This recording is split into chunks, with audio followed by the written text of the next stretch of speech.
তো সে কি করবে, এখন আমরা বুঝতে পারছি যে আমাদের কোডিং এর মেইন পার্ট হচ্ছে এই এতটুকু, যেখানে হচ্ছে আমরা ভ্যালু রিডিউস করতেছি। তো এক ভ্যালু যদি আমরা রিডিউস করি হবে কত, 0। তো 0 কি 0 থেকে ছোট, এই কন্ডিশন ট্রু না ফলস, 0 ইজ লেস দেন 0, 0 তো 0 থেকে ছোট না, 0 0 সমান, অর্থাৎ এই কন্ডিশন হচ্ছে ফলস।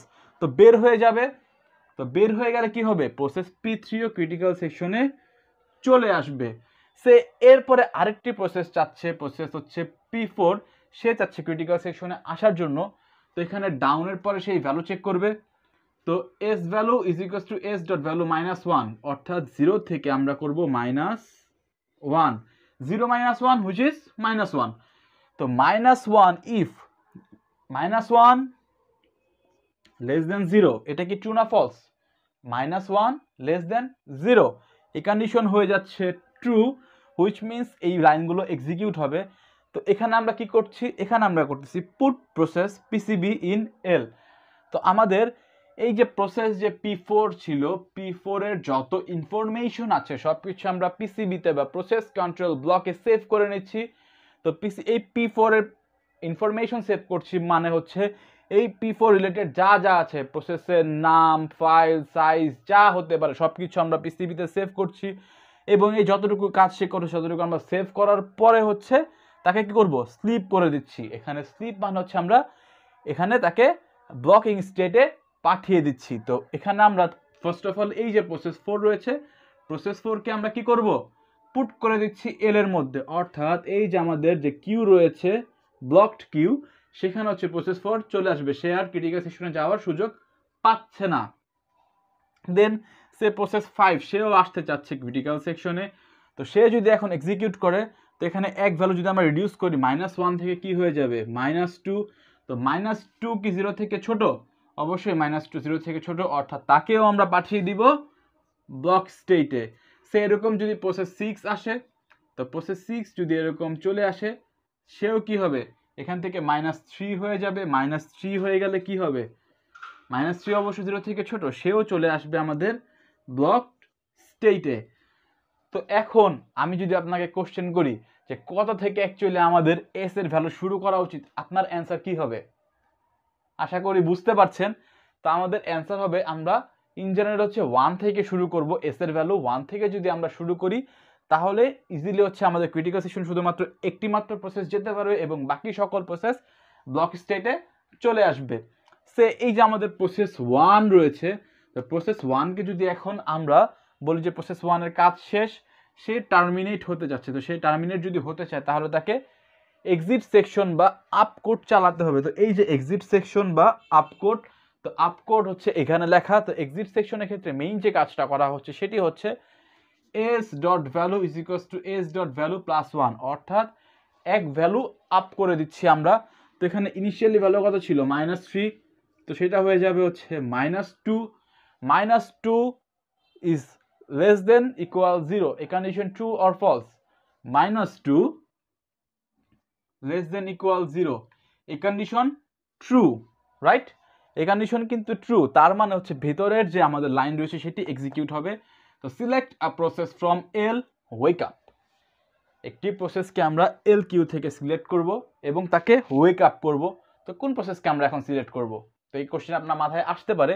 তো ইন জেনারেল এখানে আমরা যে মেথড ইউজ করি সেটি হচ্ছে FIFO, অর্থাৎ ফার্স্ট ইন ফার্স্ট আউট। তো ফার্স্ট কে ইন হয়েছিল P4, তো P4 কে আমরা এখান থেকে আউট করে নিব।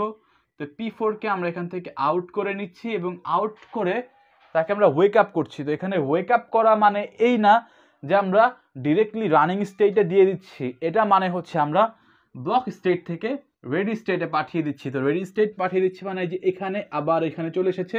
তো এখান থেকে সে ক্রিটিক্যাল সেকশনে যাওয়ার জন্য ফার্দার ট্রাই করতে পারে। দেন আমাদের সে হচ্ছে প্রসেস P2 ও টার্মিনেট হতে যাচ্ছে। তো প্রসেস P2 যদি টার্মিনেট হতে চায় তাহলে সে এই কোড আবার চালাবে। তো এই কোড যদি সে আবার চালায় তাহলে কাহিনী কি ঘটবে, ভ্যালু আবার 1 ইনক্রিমেন্ট হবে, অর্থাৎ -2 থেকে হয়ে যাবে -1। তো -1 কি 0 থেকে ছোট, হ্যাঁ -1 স্টিল নাও 0 থেকে ছোট। তাহলে কি হবে, এই যে প্রসেস 5 বা আমাদের FIFO অনুযায়ী পরবর্তী যে প্রসেস হচ্ছে সেটি কি হবে, ওয়েক আপ হবে। তো প্রসেস 5 হচ্ছে ওয়েক আপ হয়ে যাচ্ছে এবং তাকে আমরা রেডি কিউতে পাঠিয়ে দিচ্ছি।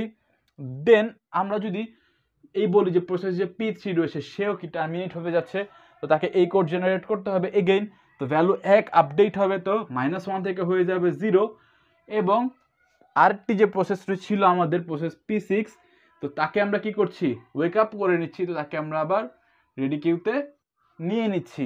তো এইভাবে হচ্ছে কাজটা অ্যাকচুয়ালি হয়। তো এখন কিছু কিছু ভ্যালু নিয়ে আমরা কথা বলবো যে এই ভ্যালুগুলো কি ইন্ডিকেট করছে বা কি ইন্ডিকেট করে, তো আপনি বুঝতে পারেন কি পারেন না সেটা একটু দেখা যাক। তো ইনিশিয়ালি আমাদের কাছে ভ্যালু ছিল কত, ইনিশিয়ালি আমরা কত ভ্যালু নিয়ে কথা বলেছিলাম, 3 ভ্যালু নিয়ে কথা বলছিলাম।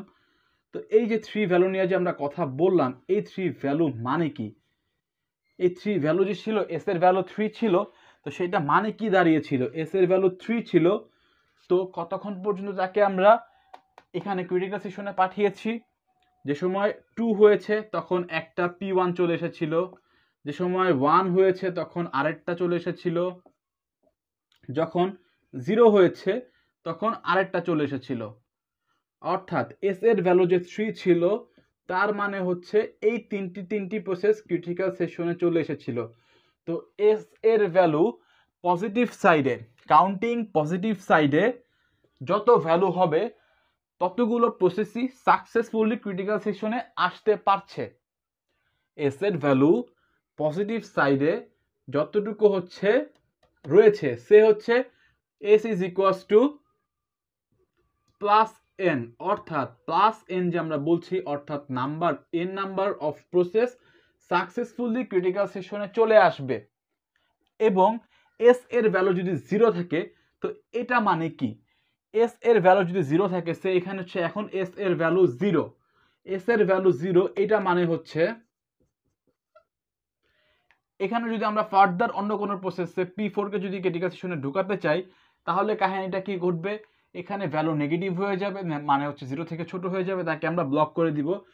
তার মানে হচ্ছে যদি এস এর ভ্যালু 0 থেকে ছোট হয়, তাহলে তাকে কিন্তু আমরা ফার্দার ঢুকাতে পারছি না, আমরা তাকে ব্লক করে দিচ্ছি। তার মানে এস এর ভ্যালু যখন হচ্ছে 0, এরপরে আর কোনো প্রসেস ক্রিটিক্যাল সেকশনে আসতে পারবে না। এস এর ভ্যালু যখন 0, তখন এরপরে আর কোনো প্রসেস ক্রিটিক্যাল সেকশনে আসতে পারছে না। এবং একটু আগে যে আমরা দেখলাম এখানে আমাদের এস এর ভ্যালু -1 যখন হলো, তখন আমরা প্রসেস 4 কে এখানে পাঠিয়ে দিলাম, -2 যখন হলো প্রসেস 5 কে এখানে পাঠিয়ে দিলাম, -3 যখন হলো প্রসেস 6 কে এখানে পাঠিয়ে দিলাম।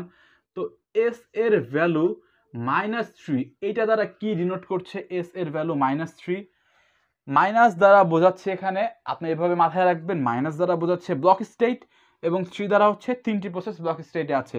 তো এস এর ভ্যালু যদি আমি বলি -n, তার মানে n number of process block স্টেটে রয়েছে। তো আশা করি কাহিনী আপনি বুঝতে পারছেন যে এস এর ভ্যালু পজিটিভ দিকে, n মানে হচ্ছে n number of process successfully critical সেকশনে আসতে পারবে। এস এর ভ্যালু 0 মানে হচ্ছে ফার্স্ট অফ অল ক্রিটিক্যাল সেকশনে আর কেউ আসতে পারবে না, এবং ব্লক স্টেটে কেউ নেই, কারণ এস এর value 0, which means neither positive or negative, -nও না +nও না। তার মানে কি, ব্লক স্টেটে কেউ নেই, কারণ হচ্ছে আমরা যদি এখান থেকে প্লাস করা শুরু করি, অর্থাৎ প্রসেস যদি আমরা P4 কে বের করে নেই, তাহলে হবে কি -2, P5 কে যদি বের করে নেই হবে হচ্ছে -1, P6 কে বের করে নেই 0। 0 মানে হচ্ছে কি আমাদের এল পুরো ফাঁকা, অর্থাৎ আমাদের ব্লক স্টেটে কেউ নেই। তো ব্লক স্টেটে কেউ নেই মানে হচ্ছে এস ইজ ইকুয়ালস টু 0, এবং এস ইজ ইকুয়ালস টু 0 আরেকটা সিগনিফিকেন্স হচ্ছে যে ক্রিটিক্যাল সেকশনে এরপর আর কেউ আসতে পারবে না।